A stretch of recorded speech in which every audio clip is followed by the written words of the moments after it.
Hello, fellow coin roll hunters. I am so excited that you joined me this morning because what we have here is our 25th roll in our $500 box of half dollars. That's right. We are halfway through this box. Can you believe how long it's been? So if you were wondering how long it would take you to get halfway through a box if you did one roll per day, it was 25 days. So I'm sorry. So yay. So we're halfway through. $250 into 500. And yeah, it's kind of a big moment for us. So hopefully there's some silver in here. So for those of you who have just dropped in because you saw that it was we were halfway through this box, thank you for joining me. Joining us. I am Matthew, the Great Coin Roll Hunter, and hit that subscribe button because you do not want to miss the other half of this box now that you've joined us. So just to catch everybody up, we are looking for 90% silver coins, silver Kennedy half dollars. Those will be 1964 and older. That will also include any obsolete coinage, your Walking Liberty halves, your Franklin halves. Well, it's Franklin halves, Walking Liberty halves, Barber halves, if we were that lucky, and really any other surprises, maybe some foreign coinage. You never know what you're going to get, and that's what makes this so exciting. We'll be looking for what we call silver clad, which is 40% silver and a copper clad alloy. It's like a copper planchette sandwiched between silver copper alloy layers, which makes it 40% copper. Those are 1965 to 1970.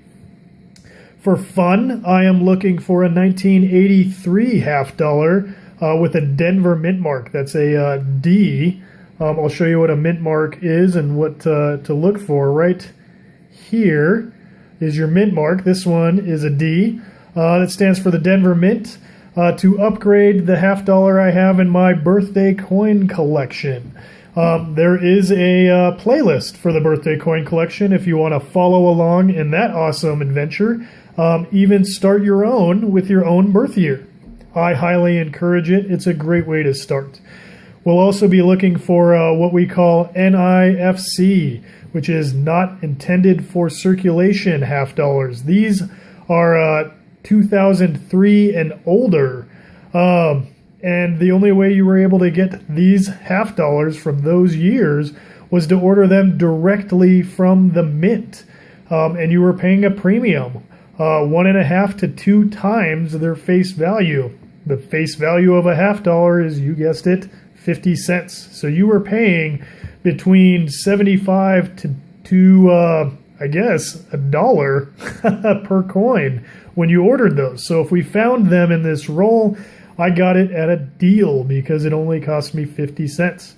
So that is the rundown for those of you just joining us. Now, let's get into it. So when I'm coin roll hunting, I like to check what we call the enders, which are just simply the coins at the end of the roll. This one you can tell is a bicentennial, no silver there, and this one's a 1996, not an NIFC. So it kind of gives you an idea of the character of the roll, and that just means like maybe what you could expect to find in there. So nothing too super old. I'd love to see a Walking Liberty half ender. I would take pictures of that and send it all over the internet because that would be really cool to see. How does that even slip through? I don't know. But I just like to think it's out there. And then we check the edges. Now the 90% silver coins, as many of you are probably familiar with, and those who aren't, it's a solid copper silver alloy. It has 90% silver to 10% copper. And by solid, I mean it won't have these copper bands in the edges. Like here is what we call a clad coin. You can see the copper sandwiched between the two layers. It's a 1972. not our silver clad, which is the same thing, but like I said, it'll contain 40% silver. And so, unfortunately, it doesn't look like we have any silver in here, 90%ers. And I can tell that by a couple of different ways. First, the silver will tone out and tarnish to a white to gray, light gray, to even a dark black. That's your first kind of indicator. And then the ridges on the coins will tend to be smooth because they're an old coin. They've been around. So initially, it does not look like we've got any 90%ers. Now, the only way to check for all the other coins, the 40%ers, the 1983D, of course, and the not intended for circulation, is to simply check the date. And here we go, 2003 with a Philadelphia mint mark. This is really exciting for me because it actually doesn't seem to have any damage to it. Maybe a little bit of staining here, but that is a really cool coin. So that was not intended to be in circulation. We found it in our roll, which means it is in circulation. It cost somebody $1 to 75 cents to buy this coin, and I just got it for 50 cents. Now, just for fun, if you haven't already picked up a guidebook to United States coin, we call it the Red Book for the current year, I would definitely suggest picking one up because that will tell you, that's a great place to start. And I'll leave a link below. But I'm just looking at that right now. I'm referencing it because I want to see how many of these coins were produced. So we have a 2003 with a Philadelphia mint mark, 2,500,000. And in MS63 condition, it'll be worth $3. So I don't know if this is MS63. To me, it looks a little bit stained, but it's still worth more than 50 cents. I had to learn that the hard way. I think a few of these actually slipped through my hands earlier in this box. So anyway, super exciting. We'll put him aside. All right, so we'll just keep going. That's a Bicentennial 92. What else does this roll have in store for us? Really exciting to find a coin you're not expecting. So, I mean, I should always expect to have awesome coins. Check this out. 1983, if I can get in focus, with a Denver mint mark. This is probably the best roll I've had so far. So, anyway, we'll just put that one aside for the birthday coin collection. Here we go.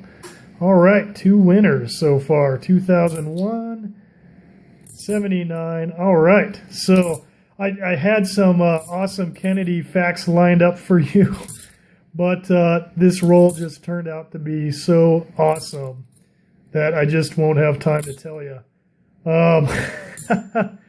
Okay. Well, there you go.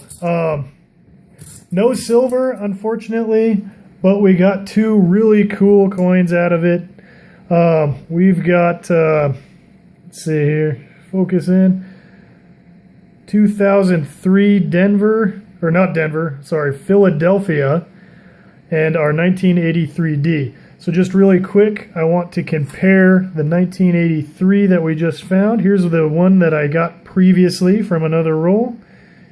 And I would say, actually, this one's better, just going off of all the contact marks on his neck. So there you go. I think we're gonna toss him back. Bummer, but still got a great specimen for the birthday coin collection. So if you liked this is a great one for halfway through the box. Hit subscribe, hit the like button, make all your coin-related questions below.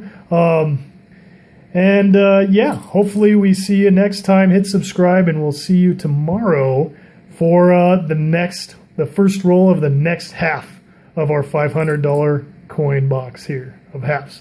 So thank you for joining Matthew the Great Coin Roll Hunter, and really awesome roll, best one yet. So until I see you next time, happy hunting.